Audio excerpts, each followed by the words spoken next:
often do at the top of every show, we bring in somebody smarter than us. Today, it is Sarah Kustok, the great analyst from Yes Network. You can check her out on FS1 as well. Sarah, welcome to the show. First of all, thanks for having me. This is my first time on yours and Howard's podcast, and I'm honored, I'm humbled, and I'm going to clip that statement because, Mannix, I think that's the first time you have said something relatively nice to me, to my face, since I've known you. I disagree with that. I disagree entirely. No. I'm going to have to go back and check the tape because I'm pretty sure I was, I'm holding on to this tape. No, thanks for having me. I appreciate it. All right, so Sarah, settle the debate here because, and maybe there's a middle ground. Maybe it's not one side or the other. But Howard's of the belief, and Howard, you can correct me if I'm wrong, that chemistry matters with this team. That the fact that they've only played 7 games together. I'm talking about James Harden, Kevin Durant, and Kyrie Irving, X number of minutes, and that may not change that significantly over the rest of the regular season. That is going to become an issue for this team in the playoffs. I look at it bit of a different or a lot of a different lens where I think that these guys are just awesome. It's Durant, it's Irving, it's Harden. And if all 3 of these guys are on the floor, they're just going to be better than everybody, at least in the Eastern Conference. Where do you come down on that about the need to have these guys playing games together before the end of the season? I think there was a balance between need and what you would ultimately desire. So would you love as much time together on the floor as possible?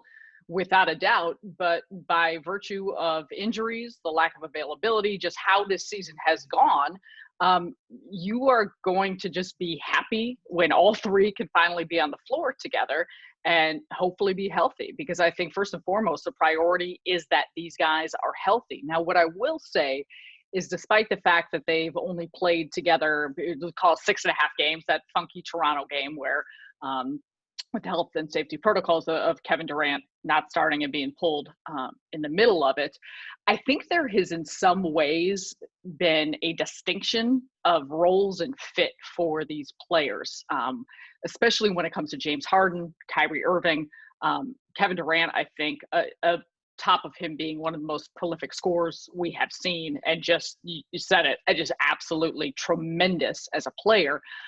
He's so versatile and can fit alongside anyone, that leads me to believe that there will be a quick learning curve or a quick acclimation of how they're all on the floor together. They all have such high basketball IQs. And I think for me, more of it is the others, the complementary players, and how they are all able to adjust and have that same understanding of roles and responsibilities. And there has been so much fluidity with this lineup, top to bottom in the roster, who's been in, who's been out. I think they're at 34 different starting lineups, 33, 34 to this point, the amount of players that they have had come through. And the one thing that has been a consistent is just how they've all had a buy-in of how they want to play, figuring out what's been asked of them on the defensive end with this switching scheme. An area where it, needs improvement or has continued to improve, but we have started to see that.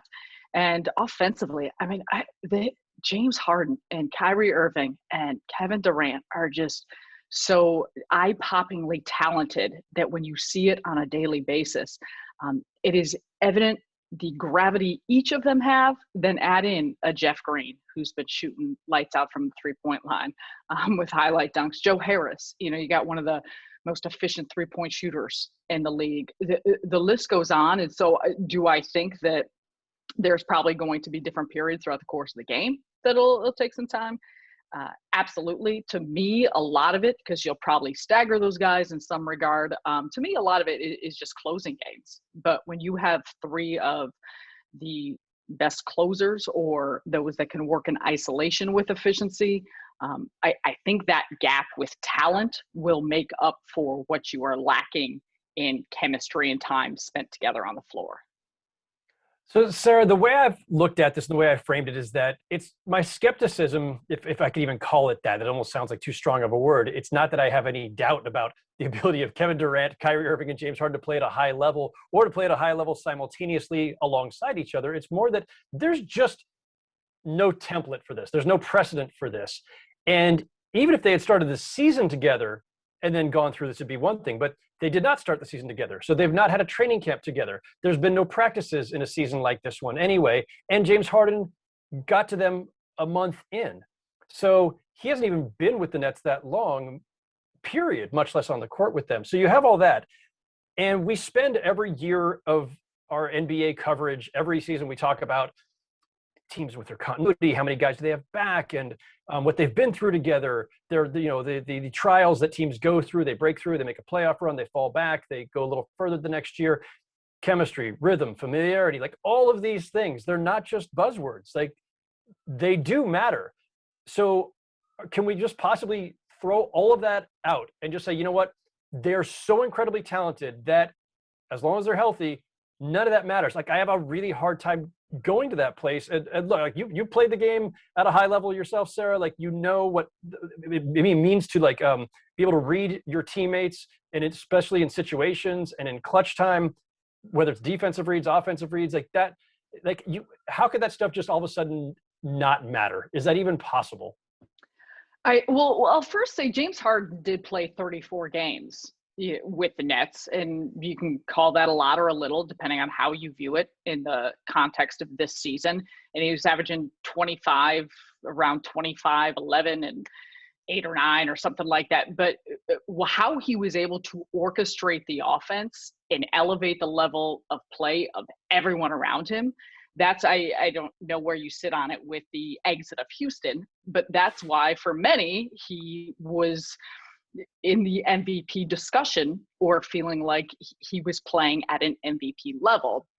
And when it comes to reads, all the things you're saying, I agree with. But to me, there is a sense of when you have a level of experience and are elite at something and cerebrally look at the game along with how you play it, like you see it on the side. James Harden does not stop talking to his teammates when he's been throughout the course of the game. Every time there is anything, and it's not for show. It's not for I'm going to cheer. It's not. He legitimately is breaking things down, directing, talking to players. They're talking through stuff. Guys come to the sideline, and Durant has said this before. Kyrie, when we're on the plane, when we're in the hotel they are constantly talking about the game. And so I think that is one aspect to it. And I think another aspect of it is just when you've done something at this level, like, you've got to feel. It's the same for you who's been doing, I mean, you could relate it to any profession or anything. At some point when you are a veteran at something and you have seen every defense, you've seen every situation, every scenario you've been through, whether you've had success or failure, there is a level of comfort there. And I think these guys collectively, the point is collectively, can they have those same type of successes when they're on the floor? I think a lot of that, though, they just rely upon their past basketball experience and how they meld that with some of the greatest players playing the game right now. So I don't think it'll be easy. Like, I think, of course, there's questions. I think, of course, I don't think it's just a snap of your fingers and everything's going to fit together how you would assume. And I'm sure there will be challenges and bumps. But I think at this point of the year, and especially everything all other teams are dealing with. I mean, we look at the season and across the board, different players being in and out, and the challenge. I mean, you can go down the list of all of these other top tier teams and what they're facing. I think at some point it just circles back to the talent. And again, the others around them, the way that these other players fit in the field and the instincts and the balance on the floor. There's just a lot of things that I wasn't expecting or that I've been surprised about with others. Offensively, their spacing, the balance, the ball movement. Like, so much of it is, are they gonna be such a heavy isolation team that it's your turn, my turn, your turn, my turn? And even when we've seen two of those guys on the floor at the same time or others, this team has been one that has found ways to continue to make sure they have a quickness and a pace in how they're playing. And so, there's not much else you can do than just be optimistic that when you are plugging in a multiple time all-star into a role where you have a different player that's at a different level of performance, that you will exceed where you've been and you've exceed the level of play. And so, I mean, it's a wait and see circumstance, but I do think there's reasons to believe that they will find ways to figure it out. Mike D'Antoni is an assistant coach on Steve Nash's staff, and I'm often reminded of something D'Antoni said when he was at Houston, and I'm paraphrasing a little, but he said that when we're a top 15 defensive team, we're really good. When we're top 10, we can win the whole thing. The Nets defense sucks. 26th right now in the NBA.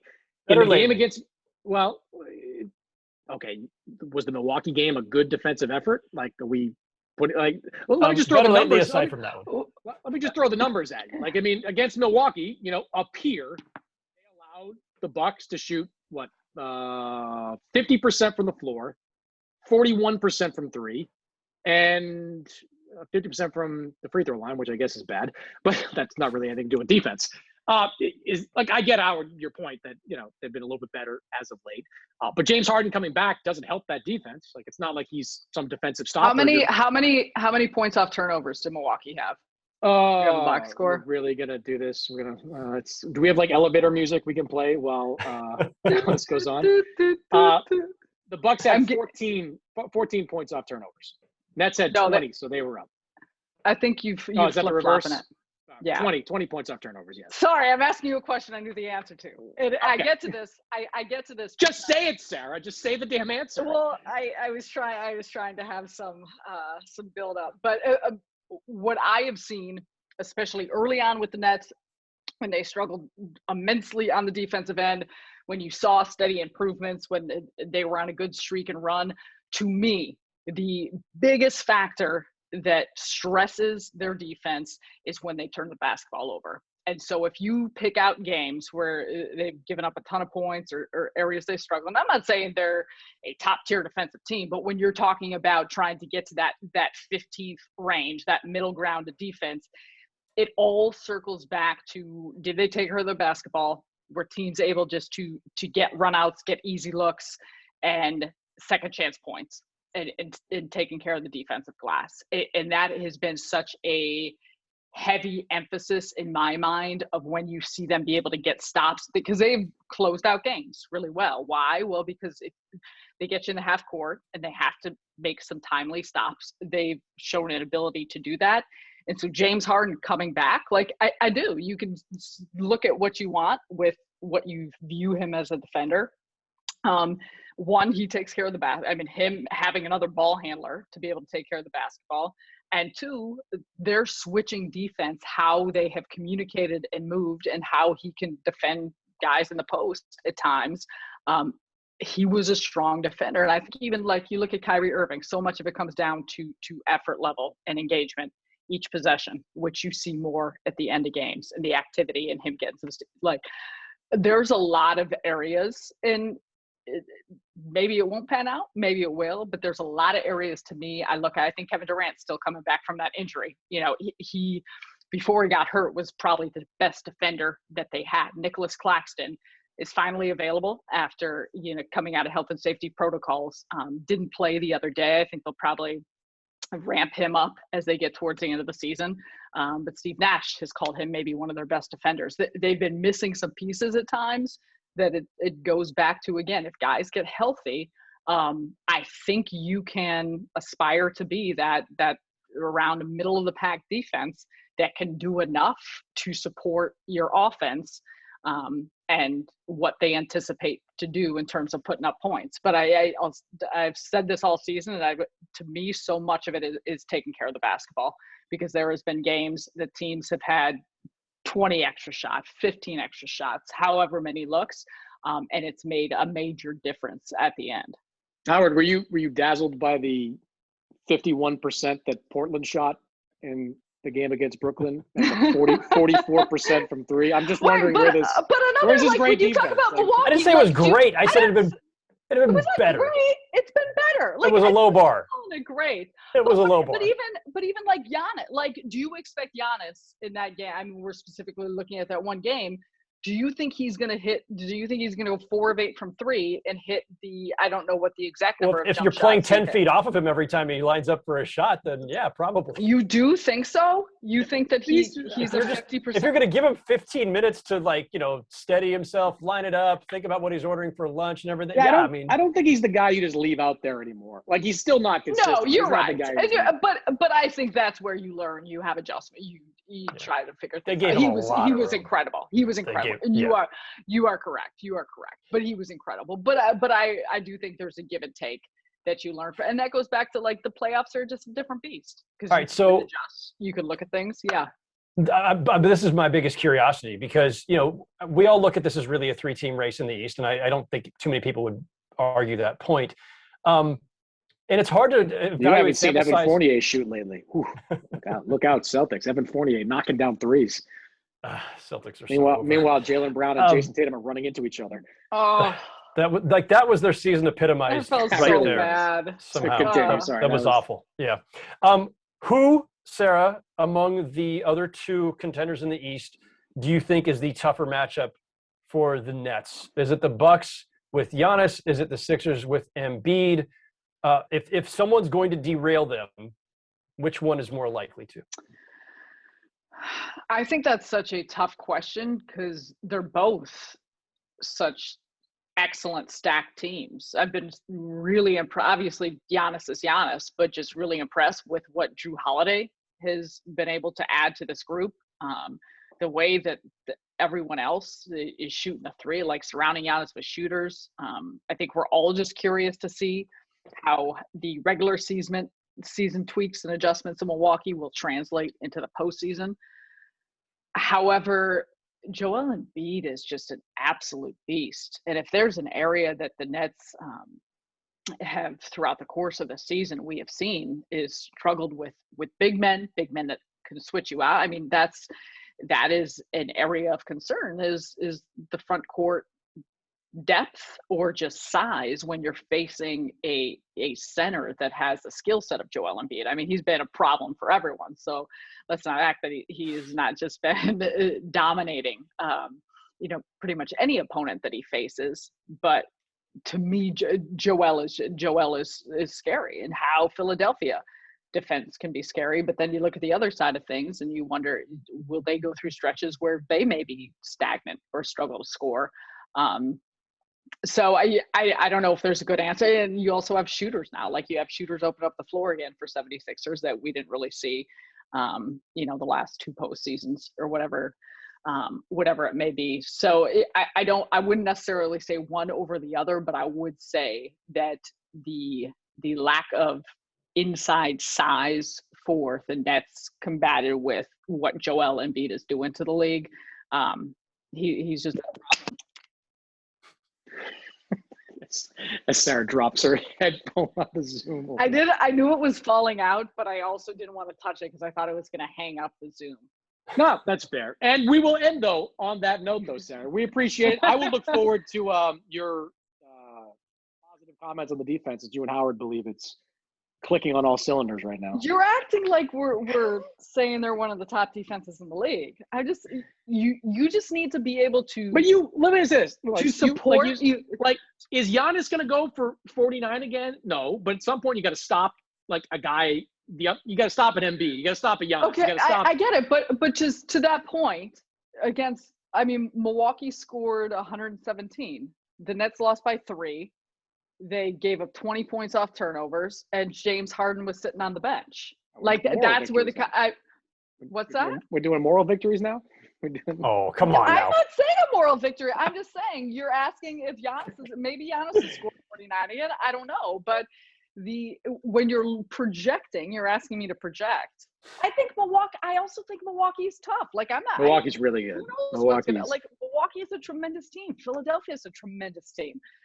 Who knows what Joel also like Doc Rivers running the show, how that changes what you see. I mean, I don't think there is an easy path or an easy route or an easy answer for any of these teams, just because, a lot is just going to depend on the chess match of what the postseason is. And I think that's what we're all excited for. I think a lot as well for all of these teams, depending on health. Where does that Giannis block on Durant rank for you? That was wild. Like, I don't think I've ever seen, like, Durant has never been blocked like that before. No. You were talking about a 7-footer with a wingspan that gets you up to like 8.5, getting blocked by on that. I've never seen a block like that on a Kevin Durant type. No. And he came out of nowhere. I was shocked. Yeah, I mean, Giannis, he's a freak. That's defensive player of the year stuff right there. Get your vote ready, Howard. Start changing your voting ballot. Oh, that's right. You both have votes, right? Both have votes, yes. We're Ballots are coming tomorrow. They're coming tomorrow. Your brains. I believe so. You voting this year, Sarah? No, I don't get a vote. Oh, all right. Well, we're not very intelligent voters, though. We're low information voters. Well, do you want any of my opinions? I absolutely will be hitting you up. Have an offline discussion. There we go. Steve Nash. Howard Beck, you had two of what's that? Steve Coach Nash. Of the year? No, I don't think he's in. I mean, he's had a good year. It's just I think there's whether it's I don't think he's the best coach. I don't know if he's the best coach in New York right now. It's a tough field. Tough field. Yeah. Tough field. Tibbs has been tremendous. Yeah, there's a lot of good. There's a lot of good options. It's been fun. It's been such a crazy year, though. I mean, the question I've had, but maybe you can answer this before you go. Like, you never know like the impact of coaching, right? Like how important has a Steve Nash been? I mean, to this group, like, could another coach have stepped in there and do the old plug and play with Coach X, and he would have had just as much success? I mean, where do you see the impact of Nash? I think his impact has been huge. And I will say, obviously on the fly, I think we have seen him grow, develop, whether it's play calling, in-game timeout strategy, whatever. There's a lot. And I also think in having Mike D'Antoni, Jack Vaughn, the entire coach at Ime Udoka on the coaching staff, like, it's also hard to parse out what exactly where the responsibilities lie. But I think we have seen a steady growth in that area. It is really just blown me away how his disposition and personality and being able to deal with personalities, the steady nature he's had through all the injuries and guys that, like, you think about all the different things that this group has faced through the year.